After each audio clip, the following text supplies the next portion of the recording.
Alors, comment traduire dans l'espace que deux objets sont perpendiculaires? Les deux objets peuvent être deux droites, deux plans, ou bien un plan et une droite. Alors, une bonne pratique en géométrie consiste à associer à chaque type d'objet un type de vecteur qui est unique en direction. Ça veut dire qu'à chaque droite, on va associer un vecteur directeur et à chaque plan, on va associer un vecteur normal, puisque tous les vecteurs directeurs d'une droite ont la même direction et tous les vecteurs normaux d'un plan aussi. Alors le premier cas possible, c'est le fait qu'on ait affaire à deux droites. Le fait qu'elles soient perpendiculaires ou orthogonales, dans les deux cas, c'est le fait qu'elles forment entre elles un angle de 90 degrés. Si elles sont perpendiculaires, elles se coupent, elles ont un point commun.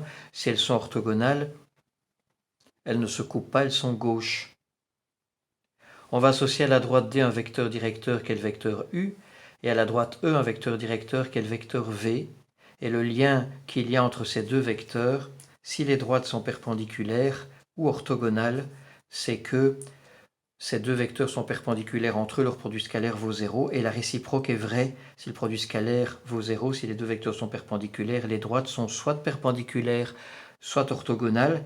Et pour faire la distinction entre les deux situations, il faudra calculer l'intersection entre ces deux droites, voir s'il y a un point commun, oui ou non. S'il y a un point commun, elles sont perpendiculaires, s'il n'y en a pas, elles sont gauches. Pour le cas de deux plans perpendiculaires, le plan alpha et le plan bêta, on va associer au plan alpha un vecteur normal, le vecteur n, et au plan bêta un vecteur normal aussi, le vecteur m. Si les deux plans sont perpendiculaires, alors les deux vecteurs normaux sont perpendiculaires aussi. Le vecteur n, je peux le déplacer ici. Et la réciproque est vraie, si les deux vecteurs normaux sont perpendiculaires, alors les deux plans le sont aussi.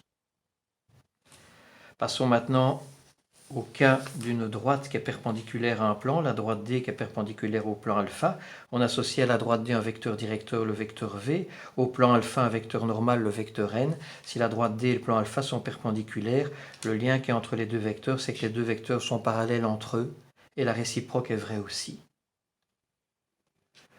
Voilà, tout ceci se trouve à la page 136, paragraphe 32 pour la première situation, à la page 135, le paragraphe 31 pour la deuxième, et à la page 134 dans vos notes, au paragraphe 30 pour la troisième.